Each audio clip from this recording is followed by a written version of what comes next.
Welcome to the show, Dr. David Klein of the Stages of Life Institute, right there in Longwood, very close to the Villages. You can take a nice drive, have yourself some lunch, do some holiday shopping, whatever it is, but make sure that at least you drop into the nutraceutical store, you take a look around, maybe you'll meet the doctor, and hopefully you'll become like me and you'll become one of the patients. There's going to be a lot of talk as this month goes along about concussions. Brand new movie coming out, very star-studded movie. A lot of talk about the NFL, college football, and concussions are going to be in the news.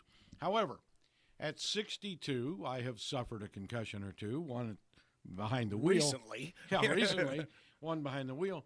But I don't think there's ever been a clear explanation on the air that I've heard of what is a concussion, short-term, long-term, mid-term, what it does to us. And I have a childhood memory of falling down off the swing set, landing on my head, and my mother keeping me awake all night saying, if somebody's had a concussion and they go to sleep, they're going to die. Well, Wrong. there was a wives' tale that just gave me a sleepless night, which I still have right now. But anyway, let's talk concussions. The football player goes out. He is running at full speed. Suddenly bodies are hitting. They're contorting. And the head comes into contact with either the ground, somebody's knee, or somebody's head. Okay, so what happens to the brain that is a concussion?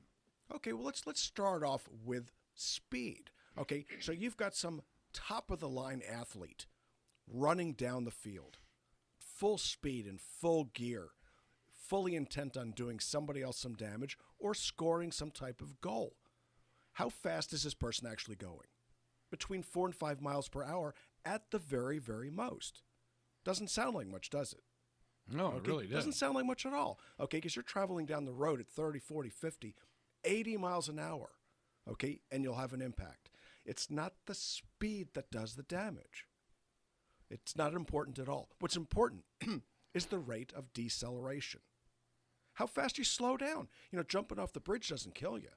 The landing will leave a mark. Okay, it's the rate with which you decelerate, sometimes known as impulse. It's a rate of change of energy with unit time. It's a matter of physics.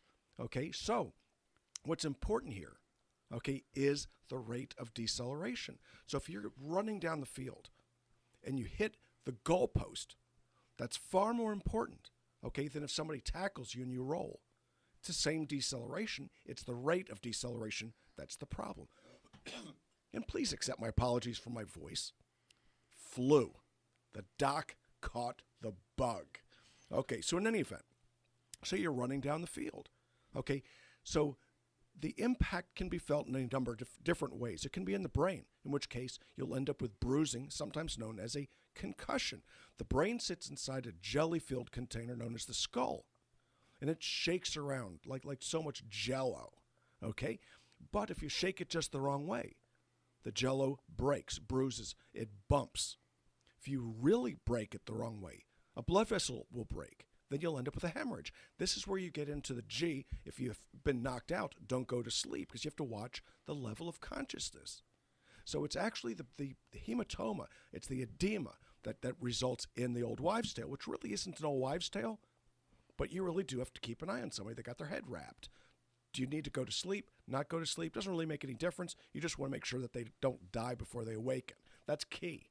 Now, what happens with these sorts of deceleration injuries is that the brain will be thrown forward and back, or side to side, or both.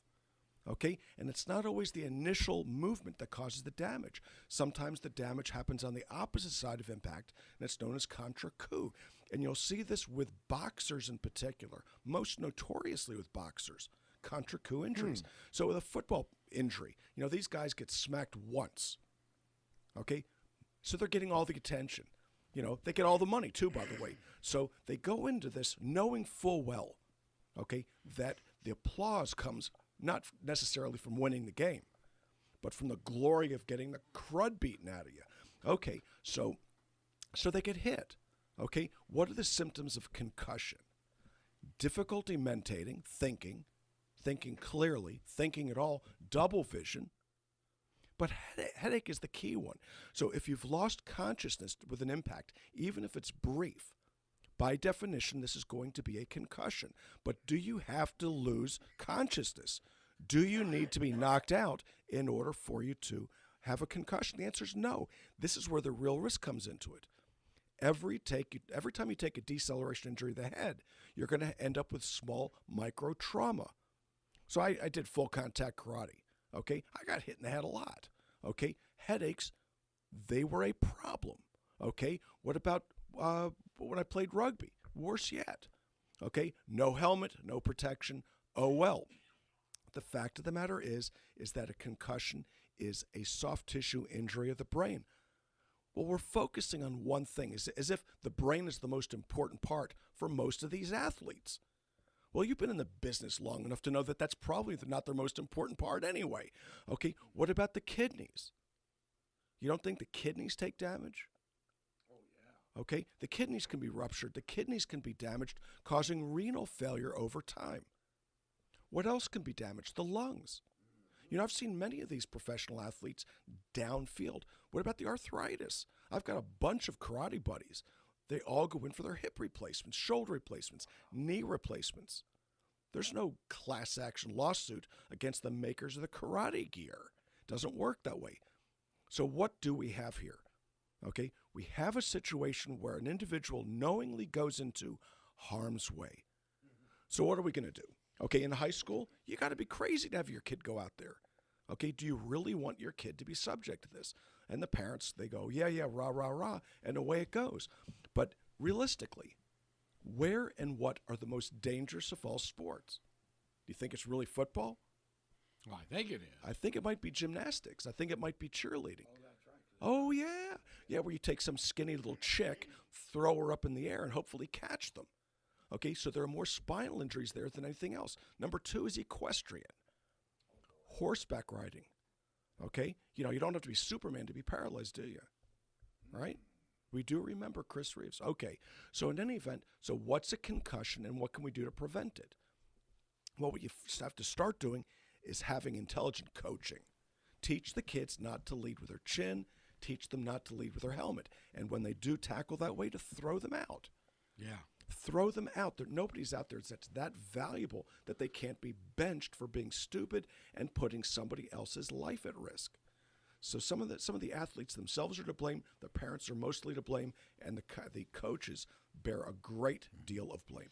Well, because of all the suits that are coming along, because of a lot of the problems that are coming along, the NFL has instituted some stuff, and they're really hyping it now. In that, well, if you noticed that, Dave Smith was just really got his bell rung on that play, so they're removing him for the game, and he has to see the independent concussion observation person. Now, I know that maybe we don't know how their credentials are, but what are they looking for? If you're on the sideline and a kid comes off and you're an assistant coach or the medic or the whatever, what are you looking at? Are his eyes rolling in his head? He can't count fingers? What is the initial reaction? Beats the heck out of me. They can't even tell when these people are stoned. Okay, So here it is. Well, go walk a straight line. Well, they couldn't before. Okay, so here's what's the deal. They take their best guess, toss a coin. If the next game or next play or next day they're not feeling a terrible headache, well, they must not have had a concussion. Well, look at Muhammad Ali. Okay, he could be a what do you call it? A cocktail maker. He shakes so much right now from his Parkinson's. The fact of the matter is that he got struck so many times on the head without ever being knocked out. Yet his concussions were cumulative. Oh, boy. How exactly do we figure this out? Okay, I made a study, brief study, albeit, of these NFL players. Okay, who several were sent in because they were concerned about concussion. Okay, and so I did some lab work on them. And what was interesting is they all ended up with adrenal failure. Go figure this one out. Adrenal failure. When you wrap the head hard enough, okay, you're going to nail the hypothalamus, which in turn influence the pituitary, which then hits every organ system in the body. So how many of these NFL players, former NFL players, do you know personally? And I know you know lots of them. How many of them have diabetes? Oh, a ton of them. How many? Most of them? Most of them. Okay, how many of them have low testosterone? All Almost of them? All of them. Okay, what influences this? The adrenal glands, when you end up with adrenal failure, you end up with death, slow, painful, miserable death. So in my humble opinion, if anybody's listening, which they probably are not, okay, the next major deal to come out of these athletes is going to be adrenal failure. Why? Because you hit somebody in the head frequently enough, this is going to happen. It wasn't that they were out there juicing necessarily, but being struck is a big deal.